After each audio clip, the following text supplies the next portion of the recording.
Ia dikenal sebagai seorang yang dermawan, baik kepada semua orang, rajin sholat ke masjid, bahkan sering menjadi donatur tetap saat renovasi masjid. Tangannya ringan memberi ke tetangga, ke panitia masjid, ke peminta-minta. Senyumnya ramah, sapanya menenangkan. Tapi ia tak pernah sekalipun menginjakkan kaki ke rumah kayu reot di gang sempit sebelah rumahnya. Rumah itu hanya berjarak 5 menit dari halamannya yang luas. Penghuninya bukan orang asing, bukan musuh, bukan orang yang pernah menyakitinya. Itu rumah adiknya sendiri, Sarah namanya. Janda miskin dengan 3 anak yang tak mampu membayar seragam sekolah. Perempuan sabar yang pernah tidur sekamar dengannya waktu kecil, yang pernah mengupas pisang bersamanya di masa sulit mereka dahulu. Kini, Sarah tinggal di gubuk papan, dan sang kakak tinggal di istana. Bukan karena kerja keras, tapi karena warisan yang dibagi tak adil, dan langit menyaksikan, dan bumi pun kelak akan berbicara. Karena tak ada ibadah yang bisa menutupi kezaliman pada darah sendiri, tak ada sedekah yang mampu menebus air mata saudara, dan tak ada doa yang sampai kalau di dalam rumahmu sendiri masih ada orang yang kau hinakan demi harta yang bukan milikmu sendiri. Inilah kisah tentang seorang abang lelaki yang tamak dan adik perempuan yang sabar. Bagaimana kesudahan dari mereka berdua. Apa yang terjadi ketika ruh mereka telah dicabut dari jasad. Simak kisah ini hingga selesai, karena banyak pelajaran berharga yang dapat kita ambil. Assalamualaikum warahmatullahi wabarakatuh. Selamat datang di Irman Hidayah, tempat di mana kisah bukan sekedar cerita, namun lentera hati yang menerangi jalan menuju kebenaran. Bagikan video ini agar menjadi amal jariah yang terus mengalir. Terima kasih. Namanya Rashid. Usianya telah menginjak 50 tahun. Rambutnya mulai memutih di pelipis, tapi langkahnya masih mantap. Setiap pagi, ia terlihat berjalan kaki ke masjid, membawa sajadah kesayangannya yang bersih dan harum. Jika azan berkumandang, ia adalah yang pertama datang. Dan jika infak diumumkan, namanya selalu disebut paling atas. Lingkungan perumahan tempat tinggalnya menyebutnya orang dermawan. Ia pernah membayar tagihan listrik seorang janda tua selama setahun. Ia rutin menyumbang ketika ada pembangunan musola. Setiap Jumat, anak-anak kecil datang ke rumahnya untuk diberi uang saku. Mobilnya mewah, rumahnya megah, namun pintu pagar rumah itu selalu terbuka bagi tetangga yang ingin bertamu. Tetapi ada satu rumah yang tidak pernah dikunjunginya. Bukan rumah di luar kota, bukan rumah orang yang pernah menyakitinya, tapi hanya 500 meter dari rumah besar itu, berdirilah sebuah gubuk tua dari papan reot. Atapnya berlapis plastik bekas, dindingnya dimakan rayap, dan halamannya penuh rerumputan liar. Rumah itu milik Sarah, adik kandung Rashid sendiri. Sarah tinggal di situ bersama 3 anaknya. Sejak suaminya meninggal karena kecelakaan kerja 3 tahun lalu, hidupnya menjadi berat. Ia menjahit pakaian dari rumah, kadang membantu tetangga membuat kue. Anaknya yang sulung harus putus sekolah karena tak mampu membayar seragam dan SPP. Tapi ia tidak pernah meminta-minta. Tidak kepada tetangga, tidak pula kepada abangnya sendiri. Rashid tahu rumah itu, tapi ia tak pernah menoleh. Bahkan ketika berjalan di jalan depan rumah Sarah, ia hanya mempercepat langkah. Bagi Rashid, rumah itu adalah titik buta yang ia abaikan dalam peta kebaikannya. Para tetangga tak banyak tahu hubungan mereka. Yang mereka tahu, Rashid adalah seorang dermawan. Sarah adalah janda sabar yang pendiam. Tapi beberapa kali terdengar desas-desus bahwa Rashidlah yang mengambil seluruh harta warisan peninggalan orang tua mereka. Sarah hanya kebagian gubuk tua itu, rumah masa kecil mereka, dan bahkan itu pun diberikan karena tak laku dijual. Saat itu orang tua mereka meninggal mendadak, tanpa surat warisan, tanpa pembagian. Dan Rashid, sebagai anak laki-laki satu-satunya, mengambil alih semua. Sawah, ruko, tabungan, bahkan tanah luas di pinggir jalan besar. Ia berdalih, "Aku yang paling tua, aku yang mengurus orang tua kita sampai akhir hayatnya. Ini hakku." Sarah tak mampu melawan. Ia hanya diam, menyimpan air mata. Baginya, keadilan manusia bisa tertutup, Tapi keadilan Allah tidak pernah tertunda. Tetapi bagi warga komplek perumahan itu, Rashid tetaplah tokoh panutan. Setiap ada gotong royong, ia menjadi donatur. Ketika bulan Ramadan tiba, ia membagikan sembako. Ia bahkan sering naik haji dan umrah. Foto-fotonya terpajang bersama ulama dan tokoh masyarakat.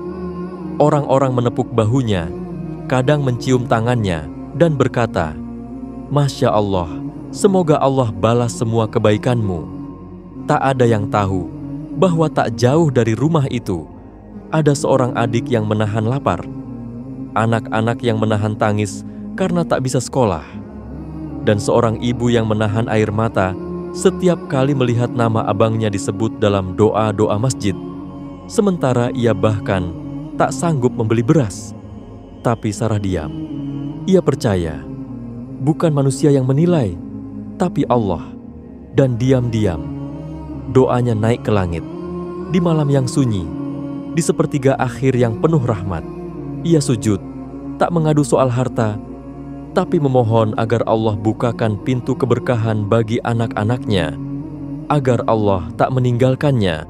Dan jika kelak keadilan datang, biarlah datang di waktu yang paling tepat. Dan di waktu itu, langit pun mulai mencatat. Sarah bukan perempuan yang suka mengeluh. Sejak kecil, ia dididik untuk sabar dan menghormati abangnya. Ketika orang tua mereka masih hidup, Rashid memang dikenal sebagai anak yang disiplin. Tapi setelah ayah dan ibu wafat, semuanya berubah. Rashid menjadi seperti raja atas harta peninggalan keluarga. Padahal, semasa hidup, ayah mereka pernah berkata bahwa semua anak akan mendapatkan bagian.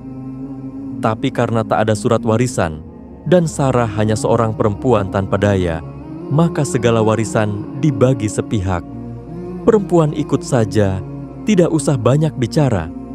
Begitu kalimat pertama yang dilontarkan Rashid ketika Sarah bertanya tentang haknya. Sarah hanya mendapat sepetak rumah tua tempat mereka dibesarkan. Sementara itu, Rashid mengambil seluruh ruko di pasar, sawah, mobil, dan tabungan orang tua mereka. Ia tidak pernah bertanya, apakah Sarah sanggup membesarkan anak-anaknya. Ia tidak peduli bahwa rumah itu bocor di musim hujan dan lantainya dingin saat musim kemarau. Tapi yang paling menyakitkan bukanlah harta, melainkan hinaan. Pernah suatu hari, Sarah datang ke rumah besar Rashid, sekadar ingin meminjam uang untuk beli seragam anaknya yang masuk SMP. Tapi di depan istrinya, Rashid berkata, "Kenapa kamu datang-datang terus? Sudah jelas kamu nggak nurut. Hidupmu susah karena kamu keras kepala. Jangan harap saya bantu kalau kamu nggak patuh." Sarah hanya diam. Matanya berkaca-kaca, tapi ia menunduk sopan. Ia pulang dengan langkah lunglai, sementara anaknya bertanya, "Ibu, dapat uangnya?" Sarah tersenyum. "Belum, nak. Belum saatnya." Tetapi perlakuan buruk tak berhenti di situ. Rashid memperlakukan Sarah seperti pembantu jika sesekali mereka bertemu dalam acara keluarga. Bahkan memanggil anak-anak Sarah dengan nada merendahkan, seolah mereka benalu. Sementara itu, di hadapan masyarakat, ia menjadi orang yang santun, aktif di kegiatan sosial, dan sering dipuji karena amalnya. Ironisnya, masyarakat tidak tahu bahwa kebaikan Rashid kepada orang luar justru menjadi alasan ia menutup mata dari kewajiban kepada keluarga sendiri. Ia membangun sumur di desa lain, tapi membiarkan keponakannya minum dari air keruh. Ia menyumbang di masjid besar, tapi membiarkan adiknya menjahit pakaian dengan upah Rp5.000 demi sesuap nasi. Di antara hinaan itu, Sarah tetap sabar. Ia tidak pernah membalas, tidak pernah memprovokasi. Bahkan ketika anak-anaknya mulai menyimpan kebencian kepada pamannya, Sarah selalu berkata, "Jangan benci. Kita tidak tahu apa yang sedang Allah siapkan. Yang penting kita tidak berdosa." Doa Sarah menjadi senjata.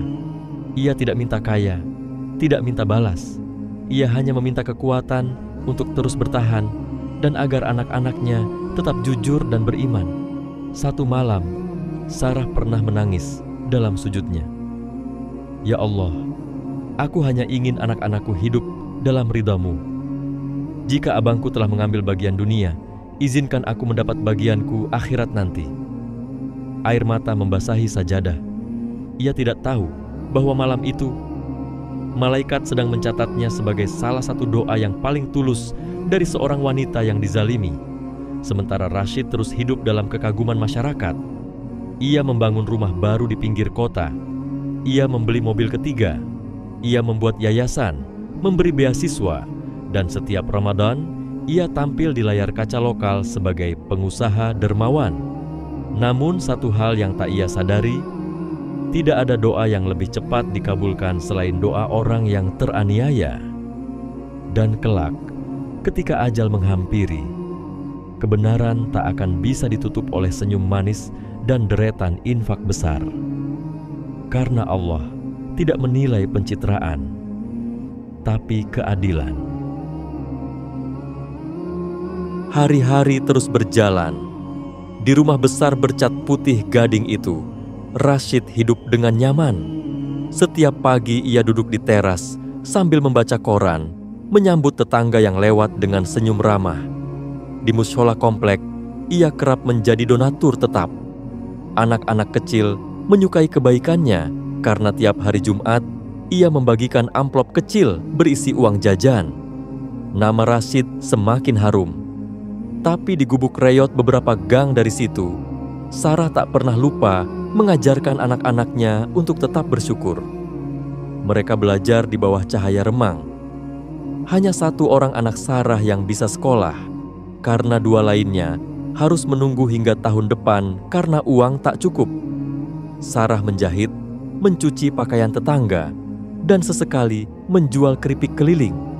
Kalau kamu sabar, nak, Allah pasti akan bukakan jalan, kata Sarah kepada anaknya. Malam demi malam, Sarah sujud dengan air mata. Ia tak pernah menyebut nama Rashid dengan kemarahan. Ia hanya berkata, "Ya Allah, jika aku dizalimi, cukup Engkau yang membela. Jangan biarkan hatiku kotor karena membenci seseorang." Sementara itu, Rashid merasa hidupnya penuh berkah. Bisnis berkembang pesat. Ia mulai merambah proyek-proyek besar, bahkan berteman dengan tokoh-tokoh ternama. Tapi yang ia tak tahu, keberhasilannya dibangun di atas kezaliman, yaitu mengambil hak waris adik kandungnya dan membiarkan anak-anaknya terpuruk. Ia merasa semua yang ia miliki adalah jerih payahnya sendiri.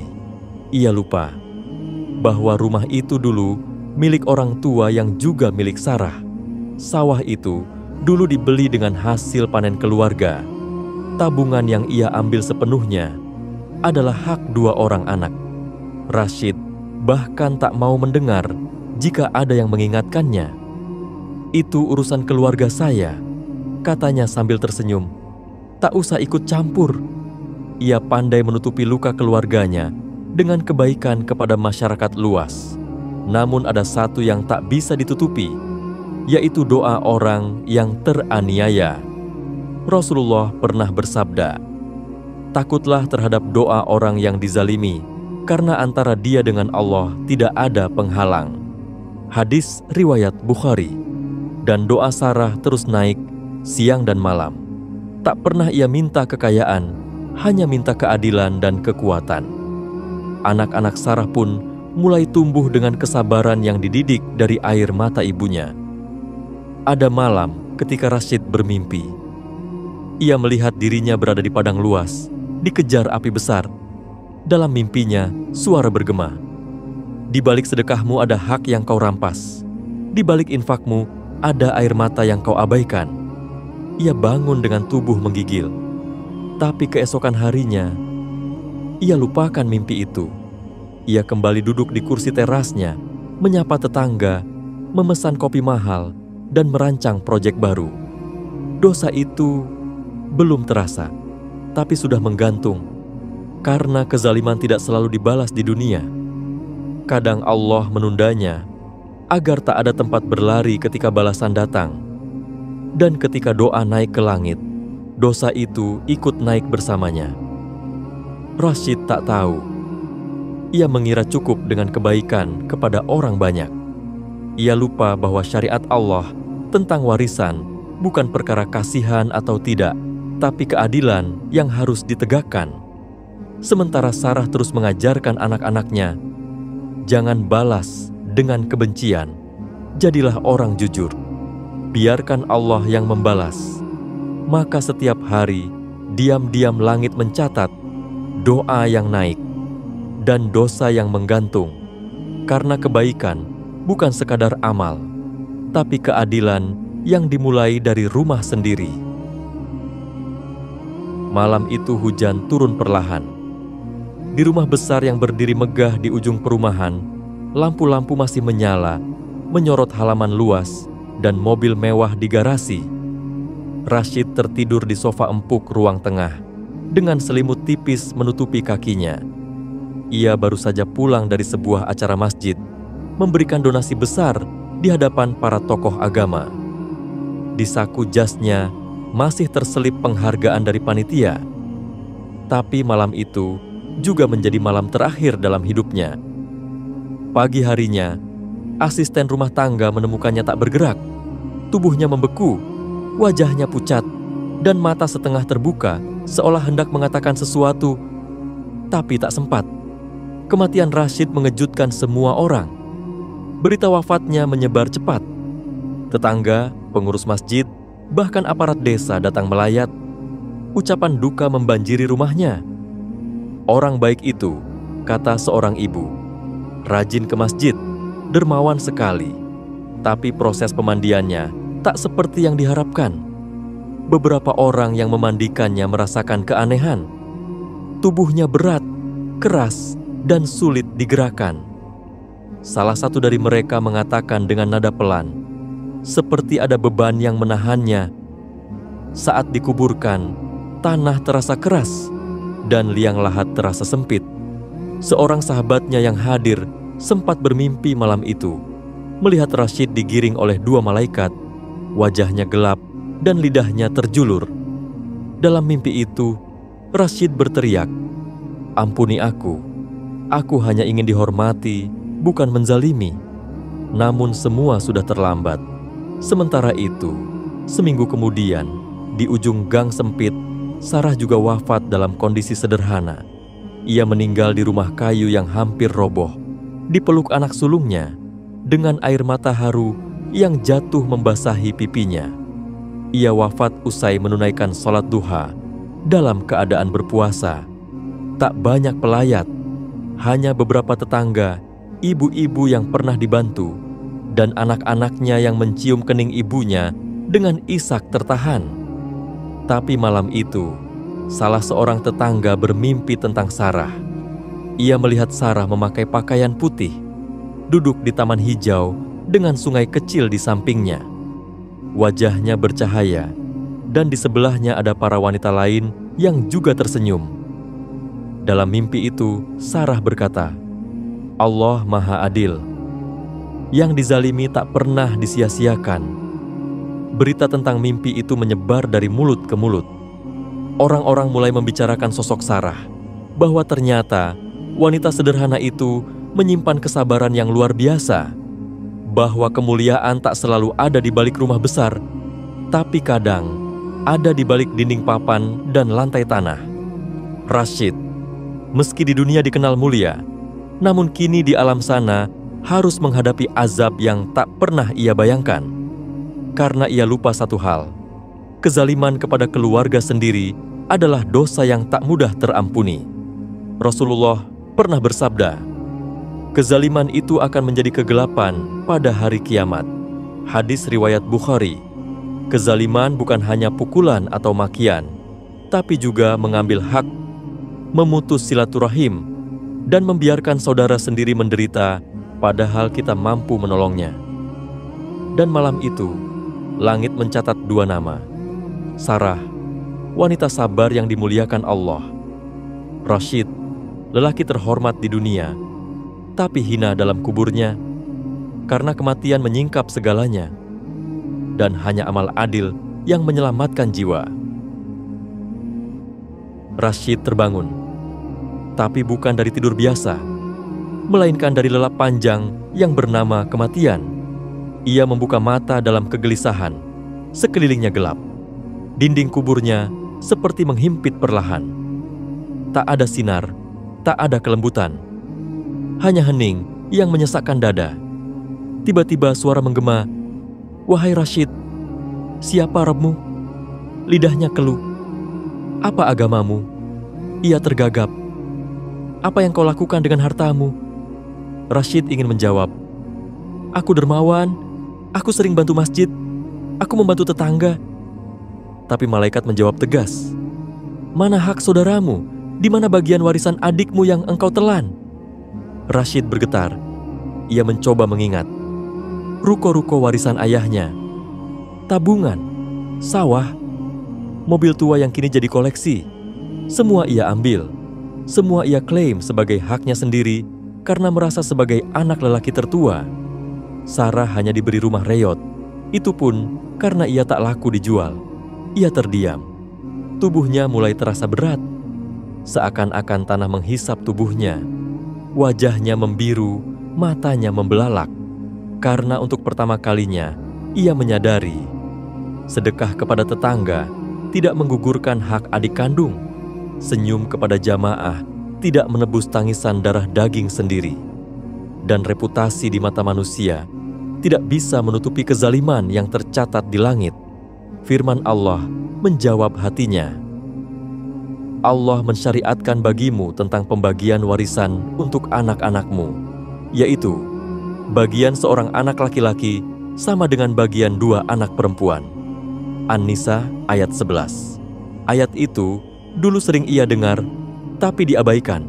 Ia merasa punya wewenang, padahal hukum Allah tidak pernah bisa diubah dengan ego. Dan kini, ancaman itu menjadi nyata. Barang siapa yang durhaka kepada Allah dan Rasul-Nya dan melampaui batas-batas hukumnya, niscaya Allah akan memasukkannya ke dalam neraka. Dia kekal di dalamnya dan baginya azab yang menghinakan. An-Nisa 14. Harta yang dulu ia banggakan, kini berubah menjadi api yang membakar tubuhnya. Tumpukan rekening menjadi ular yang melilit kaki dan tangannya. Dan suara adiknya, Sarah, menggema di telinga, bukan dengan dendam, tapi dengan sabda keadilan. "Aku tidak butuh belas kasihmu, aku hanya ingin hakku." Tangisan Rashid tak terdengar. Jeritanya tenggelam di dalam tanah. Kuburnya menjadi sempit, penuh tekanan. Setiap lembar warisan yang ia kuasai berubah menjadi bukti kezaliman. Ia menyadari bahwa amalnya tak diterima karena ada hak manusia yang ia tahan. Ia mengerti bahwa doa-doanya tak naik karena ada air mata adik yang jatuh. Dan ia menyesal. Menyesal karena harta yang ia peluk erat tak pernah menenangkan jiwanya. Menyesal karena ia lupa satu hal penting dalam agama, yaitu harta tak akan dibawa mati, tapi bisa menjadi jalan masuk ke dalam api. Kisah Rashid adalah peringatan keras bagi siapapun yang mengabaikan hak saudara kandung demi kekayaan. Islam tidak hanya memerintahkan ibadah, tapi juga keadilan. Kita tidak hanya diminta untuk rajin bersedekah kepada orang asing, tapi juga diwajibkan menjaga hak keluarga sendiri. Karena surga bukan milik orang yang tampak saleh, tapi zalim terhadap darah dagingnya. Dan neraka bukan hanya untuk pencuri di pasar, tapi juga bagi perampas hak di dalam keluarga. Rashid, yang dulu dielu-elukan sebagai orang baik, kini menjadi bukti bahwa harta warisan bisa menyeret ke neraka jika digunakan tanpa amanah. Dan Sarah, adik yang terzalimi, kini beristirahat dalam kedamaian. Karena doa orang yang dizalimi tak pernah gagal menembus langit. Rasulullah pernah bersabda, "Takutlah kalian kepada doa orang yang dizalimi, karena tak ada penghalang antara doanya dengan Allah." Hadis riwayat Bukhari dan Muslim. Wahai saudaraku, kadang kita sering bangga membantu orang jauh, tapi buta terhadap tangisan orang terdekat. kita rajin ke masjid, tersenyum kepada tetangga, tapi lupa bahwa ada darah daging sendiri yang hidup dalam nestapa. Berapa banyak dari kita yang menutup mata atas hak keluarga, tapi terbuka lebar untuk pujian orang luar? Berapa banyak dari kita yang berlomba-lomba wakaf dan sedekah di depan publik, tapi pelit terhadap adik, kakak, abang, saudara, atau anak yatim dalam keluarga sendiri? Ingatlah, harta bukan milikmu, itu titipan yang harus dibagi sebagaimana Allah perintahkan. Jika ada hak saudaramu yang kau tahan, jika ada warisan yang kau telan sendirian, jika ada tangisan keluarga yang kau abaikan, maka jangan heran jika amalmu tak sampai ke langit. Jangan tertipu dengan status orang baik di mata manusia, karena bisa jadi engkau buruk dalam pandangan Allah akibat kezalimanmu kepada keluarga. Allah berfirman, sesungguhnya orang-orang yang memakan harta anak yatim secara zalim, sesungguhnya mereka itu menelan api ke dalam perut mereka, dan mereka akan masuk ke dalam api yang menyala-nyala. An-Nisa ayat 10. Dan lebih dari itu, Allah juga telah menetapkan, barang siapa yang melanggar batas-batas hukum Allah, maka ia akan disiksa dalam neraka, kekal di dalamnya, dan mendapatkan azab yang menghinakan. An-Nisa ayat 14. Jangan jadikan rumah tangga sendiri sebagai ladang kezaliman. Jangan biarkan surga menjauh karena kamu menutup mata pada hak yang Allah titipkan. Jika hari ini masih ada saudara yang kau sakiti, masih ada hak keluarga yang kau tahan, masih ada warisan yang belum kau bagi, maka mintalah maaf dan perbaikilah sebelum semua terlambat, karena kelak kamu tak hanya ditanya berapa banyak masjid yang kau bangun, tapi juga berapa banyak keluarga yang kau abaikan. Dan bisa jadi surga yang kau impikan terhalang, bukan karena kurangnya ibadah, tapi karena satu air mata yang kau biarkan jatuh tanpa kau pedulikan. Wahai saudaraku, apakah kisah ini menyentuh hatimu? Sekarang simak juga kisah penuh hikmah lainnya. Kisah tentang seorang remaja yang lahir dari keluarga biasa hingga menjadi seorang yang dicintai bumi dan dirindukan langit. Linknya kami sematkan di deskripsi. Sekarang tekan like dan tulis amin di kolom komentar. Semoga kita dan keluarga kita menjadi orang yang bermanfaat bagi manusia lainnya serta taat kepada Allah Sang Maha Pencipta. Jangan lupa bagikan kisah ini kepada keluarga, sahabat, dan orang-orang yang kamu cintai agar semakin banyak yang tersentuh dan terinspirasi untuk semakin dekat dengan agama. Subscribe sekarang dan aktifkan loncengnya agar tidak ketinggalan kisah-kisah penuh makna dari Irman Hidayah. Terima kasih telah menyimak hingga akhir. Semoga setiap detik yang Anda habiskan menjadi pemberat amal kebaikan. Wassalamualaikum warahmatullahi wabarakatuh.